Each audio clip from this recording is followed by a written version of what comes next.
Hey guys, welcome back. Let's go. FPL back. It is live. Obviously, it came out on the Monday. Unfortunately, I have been at work, so I haven't had much time to actually play around, look at everything. But obviously, I have built a quick starter team.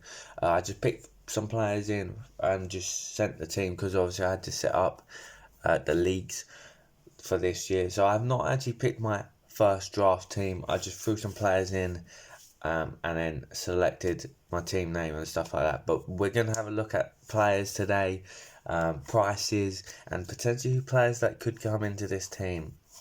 And of course, I want to know your thoughts of who you're going to put in your team, who's too expensive, who's a cheap bargain that I could go for. But yeah, FPL is back, baby.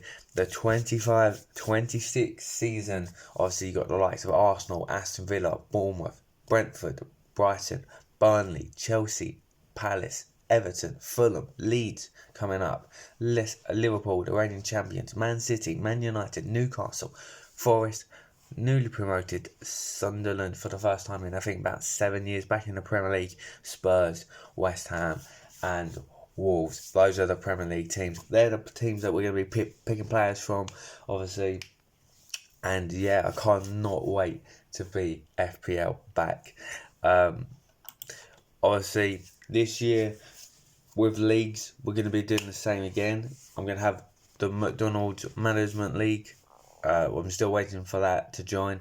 I'm going to be running a mini league for work.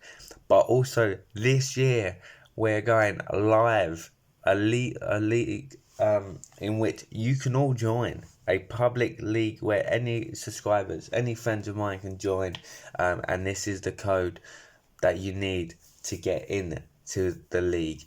A lot of people wanted me to play against them last year, so I thought, why not make a public league for all you guys to compete against me and see. But let's head over to FPL now. Here we are on FPL. Well, the menus look clean. Obviously, it's going to get some time to get used to everything and all the things. But yeah, I think if we quickly go to all the things we need to know, because there is a couple of changes this season, with obviously the new defensive contributions, in which midfielders, players, and defenders get bonus points for tackles, blocks, interceptions. So this is kind of gonna help, not help, but like make people just have different teams, because there is more of an option to pick a centre back or for the midfield to pick a CDM who maybe obviously doesn't get much goals and threats, but these new bonus points will give them a lot more points as equivalent if they had scored goals and stuff. So it's going to be nice to see how this works out. And you can just kind of quickly see here last season who would have got the most points. Tarkowski, Caicedo, Banjak, Hudson, who's gone to Real Madrid, Morello, Anderson, Gomez, Gay, stuff like that. There's a video, I'm not going to play that.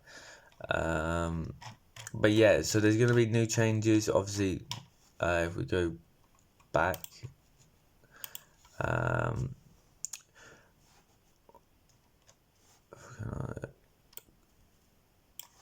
the new chips this year is double chips, which means there will be no assistant manager from last year. However, you do now have 2 free wildcards, 2 triple captains, 2 free hits, and 2 bench boosters. And obviously, it's going to work.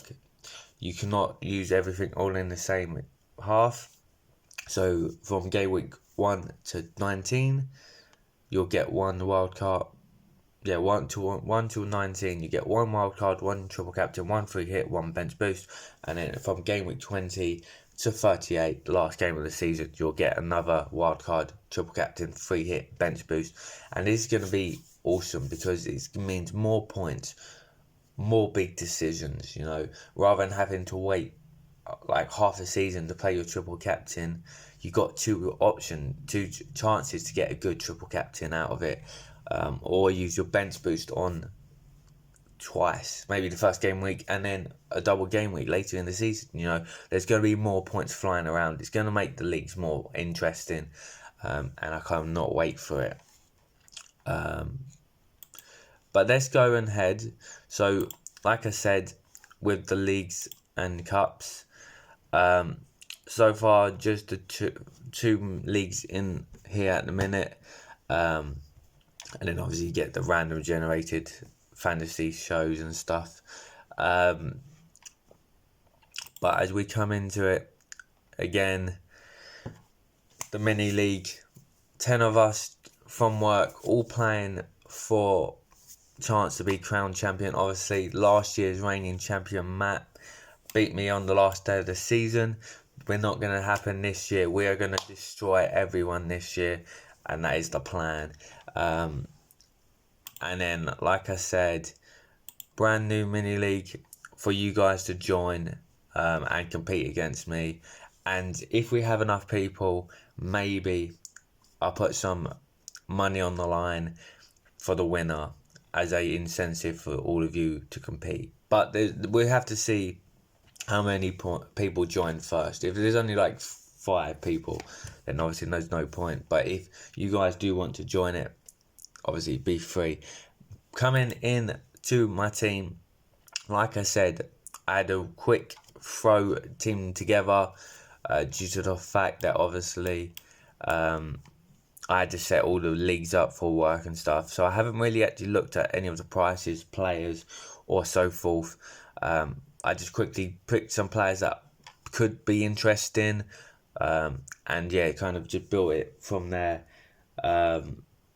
So let's head over to transfers, and let's kind of actually have a rough look at prices and stuff. So if we go to goalkeepers this year, I do like the menus now because you can search goalkeepers, defenders, midfielders, forwards, and then you can pick teams. Rather than last year, it was only just sort by price, or you have to search player manually. You can now go straight to a team. It's so much cleaner. But here we are. So when you're looking at goalkeepers, it's a big question because, as you can see, I've got Pickford in goal. But he's the same price as Raya. He's the same price as Alisson. Same price as Ederson from Man City. So he's in the top elite of the Premier League goalkeepers. And I understand why, because for the last 3 seasons, he's been the most scored goalkeeper.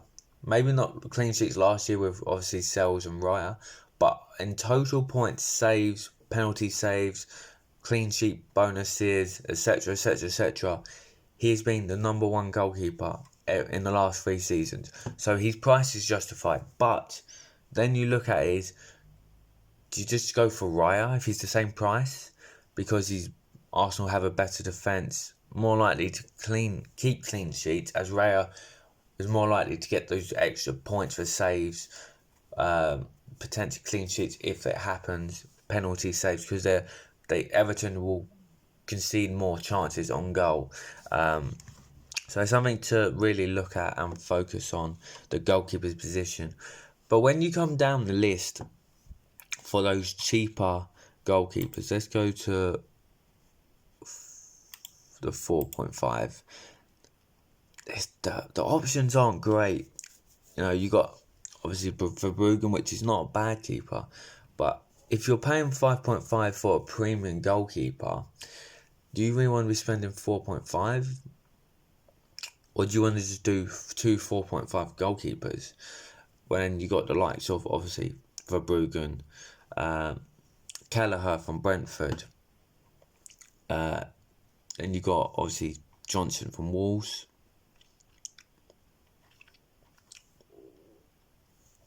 And then you start hearing obviously, the 4 million goalkeepers.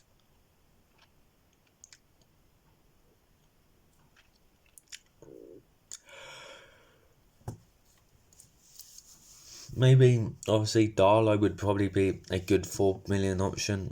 But then again, it's unsure of what Liverpool will do with their goalkeeper position. They are looking to buy a new one. So yeah, goalkeepers obviously a bit of a talking point. Moving into the defence. Obviously, the big boys in the defence this season is obviously Guardiola at 6 million. Virgil van Dijk at 6 million. Kirkes from newly signed 6 million. Cucurella 6 million. Saliba 6 million. Al Nouri 6 million. Gabriel 6 million. So you've got about 6 million just defenders. And then, your 5.5 millions are the likes of Milenkovic, who for Forest had a good season, but probably won't have the exact same season. Munoz, then obviously you got Cher, you got Timber 5.5, Kante from Liverpool back up 5.5, Tarkowski 5.5, because of the new contribution points. Lewis Hall 5.5, Pedro 5.5. This year FPL have gone with not good prices, but expensive prices to kind of make you decide on who you are willing to pick and who you're not willing to take. And I kind of like it with that. As I can just see the glare in the camera, which I do apologise for. I am obviously thinking about changing my room setup, and hopefully that would fix the lighting issue. Into the midfield, then you got the likes of Mo Salah, the most expensive midfielder, 4.5 million there. You deserve a big increase in price. And then you got to really decide on, is he worth it? Cole Palmer, 10.5 million. And you can see in this draft at the minute, we do have Palmer and Salah. Obviously, Saka would be here somewhere. Let's go to price. Yeah, so this is what I need. Saka, 10 million. Bruno Fernandes, 9. Obviously, we've got Florian Wirtz in here at the minute, 8.5. Which I think is a good price for one of the world record Premier League transfer fees. And it's kind of frightening because if he doesn't do well, then you just change it on someone who is lower in price. But if he does well in a attacking Liverpool side, he could score a lot of points. Because if you don't have Mo Salah and you go Wirtz, he's still going to have the returns, he's still going to have the assists, he's still going to have the goals. So I think you need to have at least Salah, or you need to go Wirtz. At the minute we've got both, but this isn't my first draft team. So there is a lot of chances we're going to change this, because I'm not too sure on Cucurella. I'm not too sure on Pickford at the minute. Bowen at 8 million is now a forward, not a midfielder. We'll see where we want to go. Eze 7.5 million, had a good season. Obviously the new Cunha and Mbemo from Man United both coming in at 8 million. And I tend to avoid the Man United players, even though I'm a Man United fan. They just have obviously had a couple of bad seasons, Man United, and players wise, until they start performing and you can see them performing, I'd advise everyone just to kind of stay away for the first couple of 5 fixtures, because the Man United fixtures aren't great either. Gibbs White 7.5 million, Gordon 7.5 million, Rodgers with a good price 7 million. But then you got Semenyo, Kluivert, 7 million as well. Shard, 7 million. You'd think he'd take over Mbemo on the right wing. Elanga, 7 million, newly joined to Newcastle. Rashford will no longer be here because he's now on loan at Barcelona.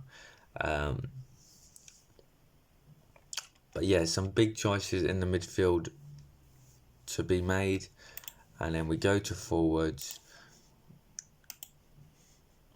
And you got obviously the big boy there, Erling Haaland, 14 million. Isaac next, 10.5 million. Watkins 9, Bowen 8, Kai Havertz 7.5, Wizard 7.5, João Pedro 7.5, Mateta 7.5, Wood 7.5, Solanke for Spurs 7.5, and then you kind of go down to the likes of Evan Nilsson at Bournemouth, Welbeck, who had a good season in Brighton, Delap and Jackson for Chelsea there, 6.5 million. So they're kind of expecting people to pick João Pedro as the number one starter for Chelsea, but obviously no one knows. Jackson's suspended anyway for the first game, I believe, from last season, so it'd be pointless to pick him. Strand Larson, 6.5 million is a good option. Now, obviously, would be the starter striker. It's about what service he could get. Everton there, newly signed striker there, Barry. Obviously, Gavin will know a lot about him, or will eventually know about him. So he's someone maybe we could monitor, because we do have Beto in our team. Is he going to replace Beto? Be nice to see that. And then you kind of just go down in price on the strikers. So yeah, some big prices. Obviously some new chips to be played, or double the chips to be played. New bonus points. New position changes for some players there. But we're going to leave it here, guys. In the next episode, I will pick a team on camera for you guys, because like I said, this was just a team that I built just to get the league set up. This isn't my first draft, or it's just simply I just pick some players, put some players into the squad, submit the squad, and set the league up. So in the next episode, or the next video when it comes out, will be me picking my first ever draft for FPL. And it probably will keep changing because we still got 3 weeks to the season. But thank you for watching. FPL is back finally. And make sure you join the public league, because I want to smoke you all. Let's see you in the next one.